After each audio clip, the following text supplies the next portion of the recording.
Hello everyone, welcome to my channel e-learners. This is Gurpreet Kaur and I just hope you all are fine and healthy at your place. So this video is a continuous part of the last video which I posted for the GT students, and the things which I left in the last video, I'm gonna cover all the things in this video. Alright, so before embarking with the classroom, I just want you to know the basic things about the letter before you start writing it. Alright, first point is that do not copy the words from your question because those words may not be counted in your word limit. So make sure that you are using your own language in that. The second one is that there are two methods to write your letter and even your essays. One is the American and one is British. And I'm showing both the methods to you on your screen, and it's up to you which method do you want to follow. Third point is that in letter part you need to leave one line before everything you start. Like whenever you are writing dear sir and after that you are going to start with the first paragraph, that your first bullet point, always leave one line and then do the same till the third paragraph. After completing your third paragraph in the letter, you need to write a closing line which I told you in the last video. So before writing that closing line, you have to leave one line, and after that also you need to leave one line space before you write your sincerely and that. I'm also showing the example of this on your screen. You can check out that. Alright. So there are some points which you need to keep in your mind before you start with your letter part. That is, first of all, prepare the letter. When you are given the test, do take the time to prepare your letter. Like decide that whether that letter is a complaint letter, an appreciation letter, or is it an invitation letter. So decide about that, and with that decide the purpose of the letter. That for the what purpose you are going to write the letter, and decide the tone, like whether is it a formal letter or is it an informal letter. Decide the tone you're going to use in that according to the purpose of the letter. Then always do cover the 3 bullet points which are given to you. Do not just stretch the bullet points. Do not write the things which are not required and which are not asked you to write in the question.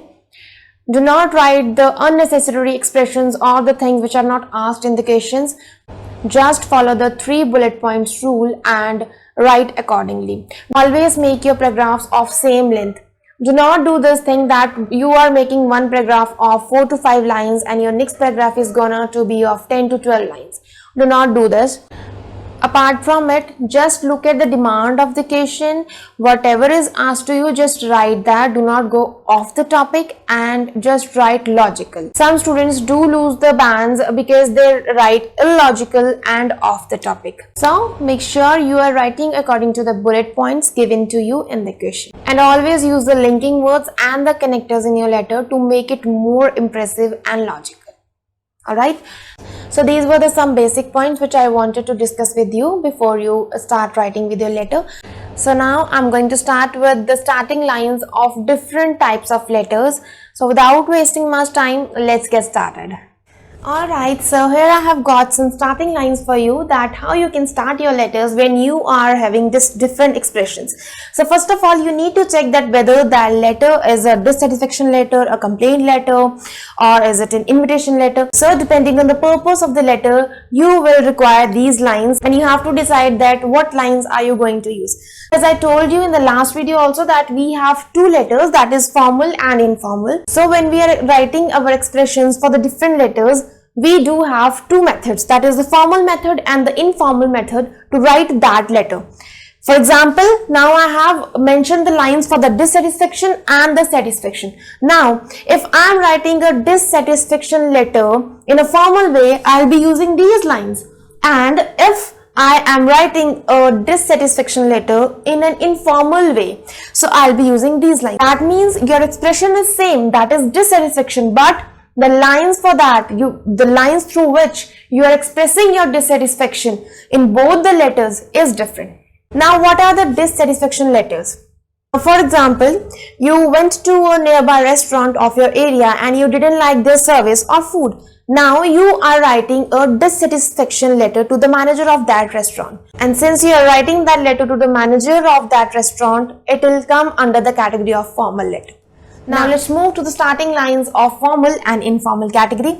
Now first we have the formal category. Now you are writing the dissatisfaction letter.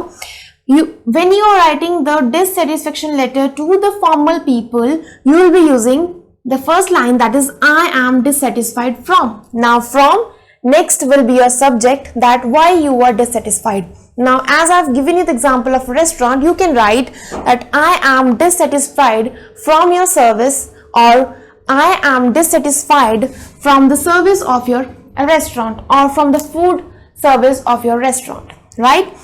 The second line you can write, I am unhappy about. You can say that I am unhappy about the food service of your restaurant. You can use this line also. The third one is, this is not expected from your side. Now for example, you heard that that restaurant is really very good and their service is very nice and their food is very tasty. But when you went there, you didn't find these things in that restaurant. Now you can say that I heard about your restaurant, that your restaurant is really number one in our area, but this is not expected from your side. Now what is not expected, you can write with the food service or any other service, like staff was not good, or they were not polite, or you had to wait for a longer hours for the food. So the reason can be anything. So this is the third line which you can use in the formal letter. Now last is, I am writing to express my dissatisfaction about. Now this is the last expression you can use to express your dissatisfaction about something. You can write, I am writing to express my dissatisfaction about the food service in your restaurant. Simple as that. In the same way, we have these lines for the informal letters. Now first one is, I was not satisfied from. Now you are writing the informal letters to your family, friends, relatives, colleagues and the people who are known to you. First line is, I was not satisfied from. Second is, I am unhappy about. So you can write whatever made you unhappy, you can write about that reason. In this, I didn't expect such a bad response from you. Now look at this, this is a bad response. Now we cannot use this type of language in our formal letter. This language is called informal, so that's why we use this type of language in only informal letters. The last is, I am writing to tell you that I am not satisfied, next to your reason, that why you are not satisfied. So these are the points by which you can start your letter when you are writing a dissatisfaction letter, and we can say that when you are writing a complaint letter. Okay, now next comes our satisfaction letter. That means we are elated or we are happy by something and we want to tell this thing by writing a letter. Now the first is, in the formal pattern, first line we have, I am delighted about. So if I take the same example of that restaurant, like you went to the restaurant and you liked the services and the food quality over there really very much. So you can say that I am delighted about the food services of your restaurant. Second one is, your work was really impressive.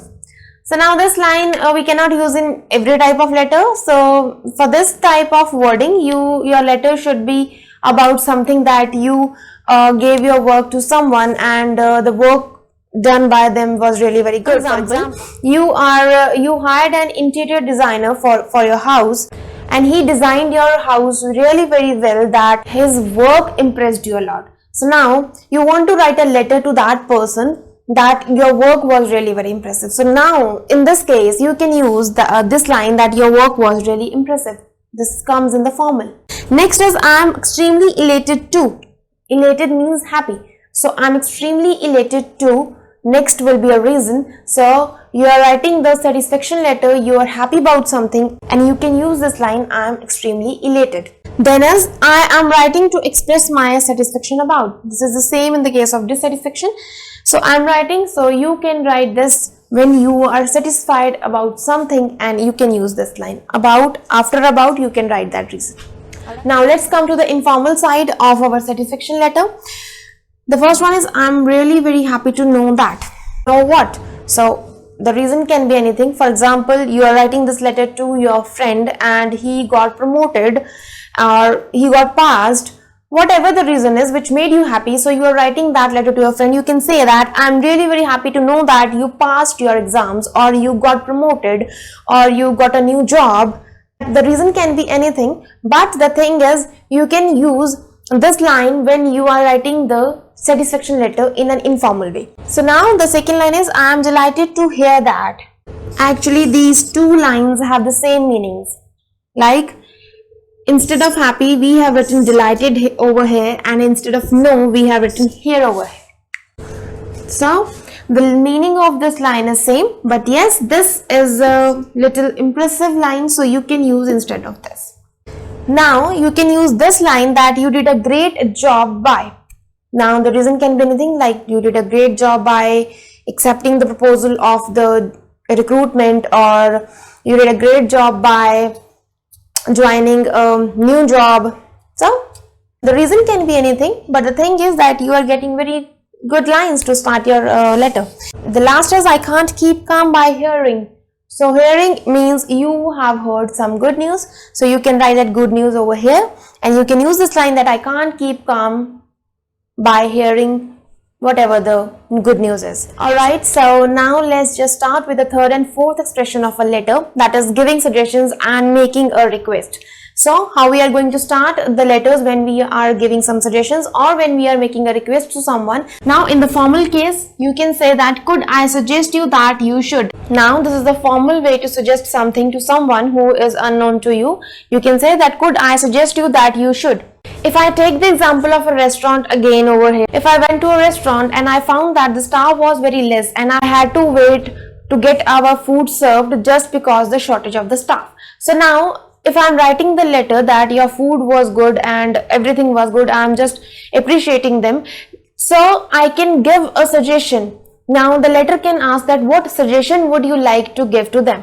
So we can write that could I suggest you that you should hire some more staff because the customers need to wait a lot for their food. Then next line you can write in the same case, it would be really great if you. So now you can say the same wordings in this line, like it would be really great if you hire some more staff. Now the last is I would appreciate if you. Now let's just take a different example, that you are writing a letter to the municipal corporation council of your area. Now you are writing that your area is not having any sports complex. So you want to suggest to the municipal corporation that there should be a sports complex which will benefit our society very much. Now you can say that I would appreciate if you plan a sports complex for our society. You can mention your reasons after that. So these are the lines for the formal letter by which you can give your suggestions to the respectable people or the people who are unknown to you. Now let's come to the informal part. Now these are the letters you write to the informal people. You can give suggestion to them by saying that I feel that you must. Now this is an informal language, you can't use these type of lines in the formal. You should try to. Now you should try to is like you should try to get a new job. It can also be that you should try to practice more for your IELTS exam, like you are giving a suggestion. These are the ways for the formal letters by which you can give your suggestions. Now let's come to the making a request. So how can you make a request in the formal manner? First one is I would like to receive the detailed information. Now you are asking, you are making a request to the person that you need something and you are making a request for it. Next is I am interested in reserving a seat in your hotel or in your restaurant or in your training course. It can be anything. So how you can say that in formal way? I am interested in reserving a seat in your training course. So this is the way how you can request them. Now last is I would recommend that you send the prospectus. Now I have written prospectus here, you can write anything. So like according to your letter, whatever it asked you to do. Now I would recommend that you send the prospectus. That means you are making a request but in a formal way. Now let's move forward to the informal. Now you want some information, you are making a request in an informal way and to the informal people. So number one is please send me the details or information of anything, whatever the topic is, whatever the subject of your letter is, you can write here. Second is please bring the letter in which. Again your subject of the letter. And last is if you do not mind, can you please. So this is the way how you can make a request in an informal letter. Alright, I hope all these points are clear to you. Alright, so now we have the category of thanks letter and the apology letter. So how you are going to start your letter when you are writing a thank you letter or you are writing an apology letter. So how to thanks in a formal way? You can say that thank you very much for your kind. Now kind can be help, support, anything. So you can say this line that thank you very much for your kind help or for your kind support. Support can be of anything, whatever the subject given to you in the letter. So second line is I would be grateful to you if you. Now in this line you are expecting a help from someone who is unknown to you. Now you can say to him or her that I would be grateful to you if you. After this you can write anything which is asked to you in the question. Last is your support or help is highly appreciated. Now in this case you are being helped by someone and you are doing thanks for that help, so you can say that your support or help is highly appreciated. So these are the three lines which you can use when you are writing your thank you letter to someone who is at a formal position. Now let's move to the informal. Now in the informal there are very simple words to write for thanking letter. First one is thank you for. Now for anything like your friend or your father, like suppose your father has sent you a mobile phone or your father has gifted you something on your birthday, so you can write a thanks letter to him and you can write thank you very much for the gift. Second is I am thankful to you for. Now in this line you can use the same example like I am thankful to you for the gift you sent me on my birthday. Third line is I appreciate that. Now in this you are expecting some help from someone who is informal to you, so you can say that I appreciate that. Next would be a sentence, next would be a subject which is given to you in the letter. Then is much thanks for. So this is a line you can use for the thank you letter in an informal. So these were the informal lines you will be using for a thanking letter when you are writing the informal letter. Now let's come to the apology letter. So apology means feeling sorry for something you did wrong. So now let's see how you can feel sorry in formal way. Now first is I regret that. Now whatever you have done wrong, so or whatever you felt that you did wrong, you can say that I regret that. Next your subject. Then is please pardon me for. So whatever you did wrong, you are making an apology for that. You can use this line please pardon me for whatever you did. Now next would be your subject. Then the third line please accept my apologies for. So whatever you did wrong, you are sending your apologies to the person and you can write this line like please accept my apologies for. Next would be your subject of the letter. Now how you can apologize in informal way. So in informal way you can just simply say I'm sorry for being. So for being whatever the reason can be in your letter, you can just write that I'm sorry for being dash. So next is I feel sorry for whatever you did wrong to someone. So you just write that reason after that. I feel sorry for whatever the subject of your letter. Then is I apologize for. Now you are making apology for something you did wrong. Now the last is I'm sorry that. Now again your subject of the letter. So these were the lines you are going to use in your letter when you are thanking someone or when you are apologizing someone, right? Alright, so in the last we have expression of requirement. So when we need something from someone, so how we can write the letter for that. So you have some starting lines for that. First one is in the formal way like I would very much like to have. So whatever your requirement, you can write it after that I would very much like to have. For example, you want to book a table in a restaurant for yourself, so you can write that I would very much like to have a reservation in your restaurant. So then is what I am looking for is, so you just need to mention your requirement here and the rest of the line would be same. The last is could you complete. So that means you have given something to someone for the completion. So you are asking that. So this is your requirement that could you complete. So that means you want to get that thing done in certain period of time. So you can use this line that could you complete. Suppose you have given your dress for the designing. So you can say that could you complete the designing of the dress in this much period of time. So or whatever your subject of the letter is, right? So these are the lines which you are going to use in the formal letters for the requirements or needs. In the informal, you just simply can say that I want to, whatever your requirement is, you can write it after that. I am looking for, whatever your need or want is, you just can write it. I am looking for whatever the want is or whatever the need is. And the last is, can you do this or can you complete? So that means whatever I have written here, just This is the different version of this. Now here I just have used can. So can you do this or can you complete? So whatever I have discussed with you today, please do keep in your mind before writing your letter, and use these lines when you are writing any type of letter. These lines will make your letter very impressive, and trust me, you will get really good bands in your writing part. Alright, so that's all for today, and if you find my videos useful, please do share it with your friends also, and if you have not subscribed to my channel yet, please consider doing so as soon as possible, and also hit the bell icon so that you get notified whenever my videos are out. And I hope you would have learned something from my videos. So I'll be meeting you in the next video. Thank you so much for watching.